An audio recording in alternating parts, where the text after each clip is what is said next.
1997 کے الیکشن کے نتیجے میں مسلم لیگ کا احیاء ہو گیا اور بہت ہی بڑا مینڈیٹ جو ہے حاصل ہوا،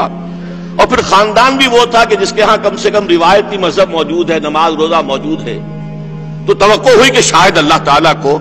اس آسان راستے سے، اس آئینی راستے سے شاید اس ملک کے اندر اسلام کے نفاذ کی اللہ تعالیٰ کو اب یہ راستہ پسند آ گیا ہے۔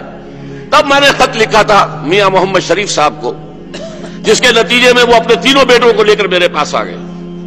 پختہ وعدے کیے۔ میں نے کہا دستور میں یہ چور دروازے بند کر دو، اس شریعت کوڈ کے دائرہ کار پر جتنی تحدیدات ہیں، لیمیٹیشن ختم کرو، اس لیے کہ دین تو ادخلوا فی السلم کافہ کا مطالبہ کرتا ہے، اسلام میں داخل ہونا ہے پورے کے پورے ہو جاؤ۔ سود کا انسداد کلی بیرونی اور اندرونی،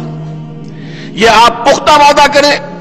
اور سب نے کہا، چاروں نے، تینوں بیٹے ساتھ تھے، میاں نواز شریف بھی، میاں عباس شریف بھی، میاں شہباز شریف بھی، اور ان کے والد بزرگوار بھی تھے میاں محمد شریف بھی، پختہ وعدے کیے۔ اس کے بعد کچھ 6 مہینے گزر گئے، کچھ نہیں، باقی سب کام ہو رہے ہیں۔ وہ اپنے جو بھی ضروری تقاضے تھے اپنی قوت کو اور اپنے اقتدار کو مستحکم کرنے کے لیے ایک ایک کر کے قدم اٹھائے، اس کا ذکر ہی نہیں۔ دوبارہ میں نے پھر انہیں خط لکھا، بلکہ اشتہار دیا اخبار میں کہ انہیں جو ہارٹ اٹیک ہوا تھا میاں شریف صاحب کو، اس سے وہ جب کچھ شفا یاب ہو کر آئے انگلینڈ سے، تو میں نے کہا شاید اللہ نے ابھی مہلت دی ہے آپ کو، اور اس زندگی کو آپ سمجھیے کہ یہ ایک موقع پھر اللہ نے آپ کو دے دیا۔ پھر وہ تینوں بیٹوں کو لے کر آ گئے، پھر پختہ وعدے کیے،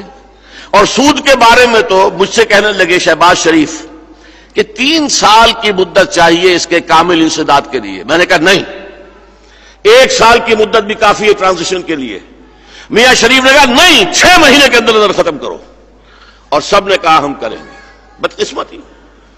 بدقسمتی میری بھی، بدقسمتی اس ملک کی، بدقسمتی سب سے بڑھ کر اس خاندان کی کہ جنہوں نے یہ موقع گنوایا ہے اپنے ہاتھ سے